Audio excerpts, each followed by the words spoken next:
Supreme court ने गाजियाबाद के 32 साल के हरीश राणा को निष्क्रिय इच्छा मृत्यु की अनुमति दे दी है, जो भारत में यूथेनेशिया का पहला मामला अब है। अगर हम बात करें इच्छा मृत्यु का अर्थ होता है कि अगर कोई व्यक्ति लाइलाज बीमारी से जूझ रहा है, तो उसकी आगे की पीड़ा को रोकने के लिए उसके जीवन रक्षक दवाइयों को या जीवन रक्षक उपकरणों को रोक दिया जाता है, जिससे स्वाभाविक रूप से उसकी शीघ्र मृत्यु हो सके।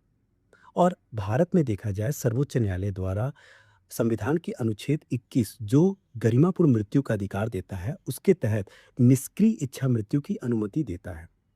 अगर हम बात करें, 2018 में कॉमन कॉज बनाम यूनियन ऑफ इंडिया केस में अ, सुप्रीम कोर्ट ने निष्क्रिय इच्छा मृत्यु की अनुमति दी है। अगर हम इच्छा मृत्यु की बात करें यूथनेशिया की, तो दो प्रकार का हो सकता है। एक एक्टिव होता है, सक्रिय, और दूसरा होता है पैसिव यानी निष्क्रिय।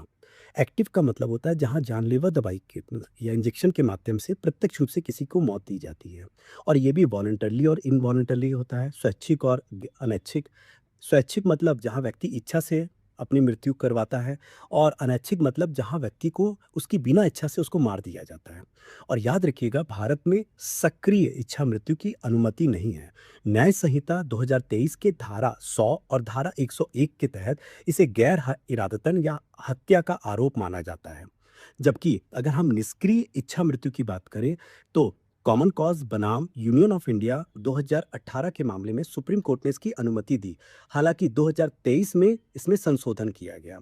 अभी जून 2025 में ब्रिटेन के हाउस ऑफ कॉमन्स में एक टर्मिनल इल एडल्ट्स बिल को भी पारित किया गया, एंड ऑफ लाइफ, जिसमें आप यही निष्क्रिय इच्छा मृत्यु को अनुमति दी है, जो गरिमापूर्ण मरने के अधिकार को देता है। हालांकि कई देशों में ये निष्क्रिय इच्छा मृत्यु यानी पैसिव यूथनेशिया को लागू किया गया है।